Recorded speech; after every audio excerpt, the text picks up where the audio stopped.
د منظور پشتین له درده احساساتو ډکه او زړونکې وینا پښتون قام ته. ملګرو راځئ منظور پښتون د وینا لنډیز دلته له موږ سره ډیر په لنډو کې وګورئ او ترڅنګ یې د روژې مبارکه میاشت ده او عارف وزیر روح ته حتما دعا وکړئ. درنو لیدونکو السلام علیکم، وخت مو پخیر. منظور پشتین: پښتنو نن له یو پلوه د عارف وزیر وینې پرتې دي او د دغې خاورې د پاولونکي وینې پرتې دي، او بل پلوه د پنجاب ګورنر خوشحالي وګورئ چې هغه څنګه زموږ په مرګونې خوشحالیانې لمانځي. دا خلک له ازله تر نن ورځې پورې زموږ دښمن پاتې شوی ده او تر اوسه پورې مو دښمن ده. په یو حالت کې دې هم نه پرېږدي، هغه که ته غلی هم وژنې دي او که ته مخالف هم وژنې دي، که ته جاسوس هم وژنې دي او که غلام هم وژنې دي. پښتنو نوره لاره درته خوښه کړئ چې د غیرت مرګ مو خوښ ده او که د بې غیرتۍ مرګ. نن چې موږ تاسې دلته سره راغونډ شوي یو، یوازې جنازه نه بلکې دا خبره به هم کوو چې د پښتنې خاورې باندې چې کوم جنګونه شروع دي، کوم مرګونه شروع دي، کوم ظلمونه شروع دي، د دغې دفع کولو یوه لاره د هغه د ستاسو راپاڅول دي، هغه ستاسو په مټ کېږي.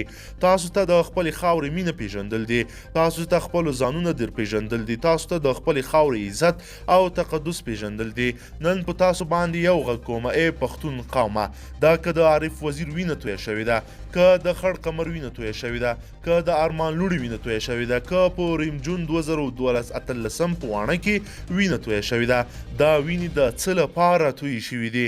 دغه ظالمانو، دغه جابرانو د سوات خویندو میندو ته ښکنځلې کولې، دغو د باجوړ خویندو میندو ته ښکنځلې کولې، دغو د پېښور خویندو میندو ته ښکنځلې کولې. تر کوټې پورې چې څومره هم پښتانه پراته دي په چیک پوسټونه د دوی خویندو ته ښکنځلې کولې او ځورول به. د عارف په شان دغه خلکو هم خپلې خویندې میندې وشمېرل کړلې او د هغوی په ننګ راووتل. ای پښتون قومه، ستا څخه پوښتنه کوم، تا ته مخامخ یم، کوم چا چې په تا باندې ننګ کړی ده هغه سره تا څو سلنه ولاړې، ننګ پرې کوې که نه؟ نن یې بیا وایم چې دا ظالم، دا جابر ریاست به په مونږ قاتل جوړ شي، خو فاتح به هیڅکله هم نشي جوړېدی. دا د دې ځان سره ولیکئ چې نشي پښتونخوا فتح کولی.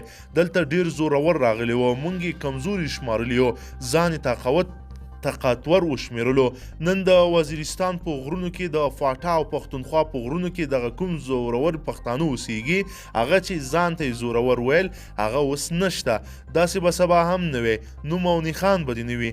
ای د پښتانه په خپله خاوره میشت او شته یې، موږ به په خپل ټول پښتانه قوم ته دا خبره کوو، عارف وزیر جنازه به نن په واڼه کې کېږي او موږ به بیا خپل قام ته یو وروستی اخري فاینل خبر کوو، یوه خبره به ورته ږدو، یوه فیصله به ورته کوو. ټینګ عزم او یوه واده کول دي. نو له موږ سره حتما ودرېږئ. درنو لیدونکو، د منظور پښتین د دغې وینا په هکله تاسو څه نظر لرئ نو له موږ سره یې حتما په کمنټ کې پرېږدئ. که ویډیو مو خوښه شوي نو ضرور یې لایک کړئ او که چیرې غواړئ چې ورته تازه او مهمو پیښو څخه ځان ډېر ژر او په لنډو کې خبر کړئ، زموږ چینل د سره سبسکرایب کړئ او ویډیو د سره حتما لایک کړئ.